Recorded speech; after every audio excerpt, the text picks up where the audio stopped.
What makes a great story is in fact the piece in the middle. Whoever you are, there's a certain level of inspiration that is the journey that gets you there. When people visit the Sistine Chapel, they're often surprised because it's not quite as beautiful as you think. He points to the corner and what I see is absolutely shocking to me. I'd like to tell you a secret, one I've never told anyone before. It's a story that has to do with a riddle, a journey, and a little bit of history.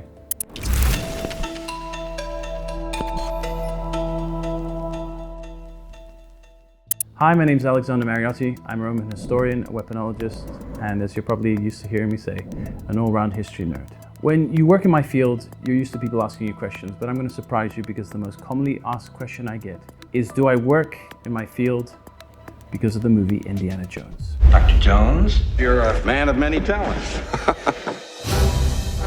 Apparently, you have to have watched and loved Indiana Jones as a child to be a historian or an archaeologist. This is true of many of my colleagues, great professors, archaeologists, historians, who will freely admit they do what they do because they loved Indiana Jones when they were younger. That's not my story. If I have to point to one film that got me interested in anything I do, especially the field of weaponology, I'm going to surprise you. It was the film Conan the Barbarian, starring Arnold Schwarzenegger. I know, but hear me out here. I truly think it's an underrated film. First of all, it's written by Oliver Stone, great screenwriter, great director. It's directed by one of the most underrated Hollywood directors of all time, a guy called John Milius, a guy who absolutely loved ancient Roman history, mythology, and you see that prevalent throughout the film because there's various shades and themes that remind you of Hercules and the great stories of mythology. But what I also appreciate is the historical aspect of the film. You see, the film's great success was really partially down to its main star. And his success was down to the fact that he looked completely different than anyone else. Physically, he was bigger, he was a physical exception. And this reminded me a lot of Michelangelo and the Sistine Chapel effect. When people visit the Sistine Chapel, they're often surprised because, and I say this with a full heart, it's not quite as beautiful as you think, but it is completely different than anything anyone had seen before, and that's the important part. And no wonder. The guy who made it was a sculptor who was painting.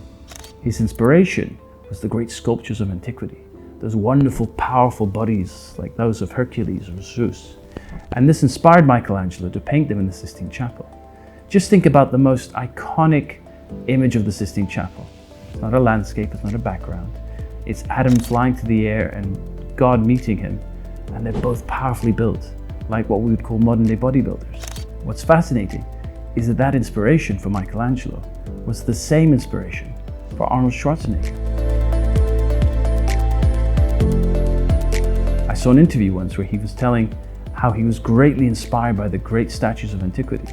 And I thought how interesting that two people of two completely different decades, removed in every single way, were inspired by the same form of art. It shows that everything in some ways connected. And if you ask somebody, what does Arnold Schwarzenegger have to do with Michelangelo? You may say nothing, but that's wrong.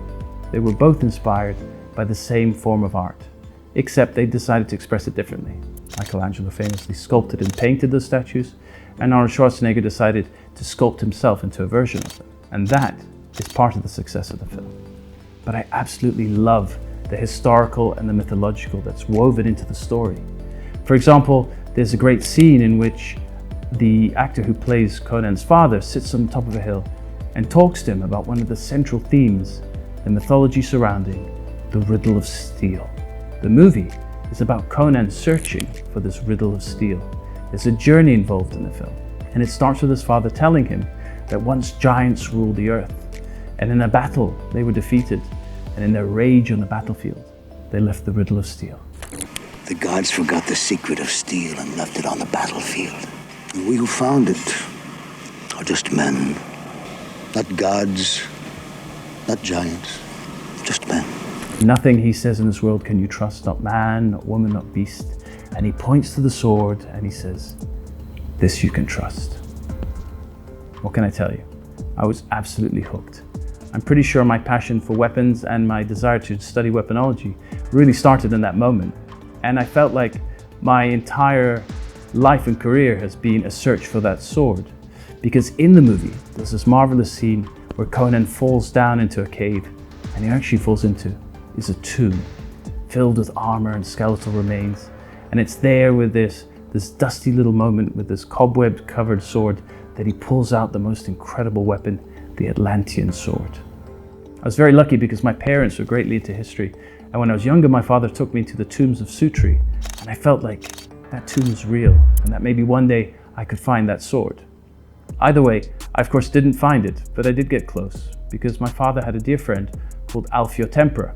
Sadly, Alfio passed away last year. You see, Alfio worked at the De Laurentiis studios, which is the studios that made all those great films like Conan back in the 80s. And he had all these wonderful little snippets, little bits of history now lost about stuff that happened on set. Things you probably wouldn't read in an interview, things that ranged from jokes that Schwarzenegger told to practical pranks that he would do. But we were talking one day, and one of my favorite memories of Alfio is being at his house about probably 15 years ago now. We were having this great conversation. We started talking about the swords and the training. And you can imagine, I burst into stories about the riddle of steel and the whole speech and everything. And he was amazed I knew so much about it. In fact, he says, I have to show you something. We went down some stairs into a storage room he had, which was filled with dusty old canisters of film, furniture, knickknacks. It looked like some sort of strange Aladdin's cave. But he points to the corner, and what I see is absolutely shocking to me. So much so that my heart feels like it's pounding out of my chest. I feel the hair on the end of my arms stand up because what I see in the corner, my mind can't even register. It's so familiar, and yet it's unbelievable that it's in front of me because what was there was this. This is the exact sword that I had watched all those years, all those times on film. This is the original sword that Arnold Schwarzenegger used.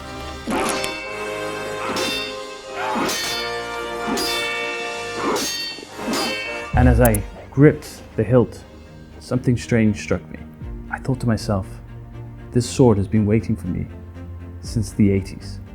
I know that seems like a strange thing to say, but hear me out. If I'd found this sword when I was a child, which was my biggest desire at the time, I probably would have got bored because my hands weren't big enough to wield it. I felt like that sword had waited till I was the right size to be able to do so. And as I pulled it out from its sheath, the first thing I did was the same moves that I often did when I was a kid. Because throughout my life, I had a version of this sword. When I was small watching the movie, it was a stick that resembled it. When I was a young teenager, it was a broken golf club that kind of looked like a sword.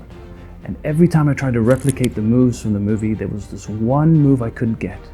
But here, with the original sword in hand, I did the same moves that Arnold Schwarzenegger did in the film, and I got it right. And I realized why.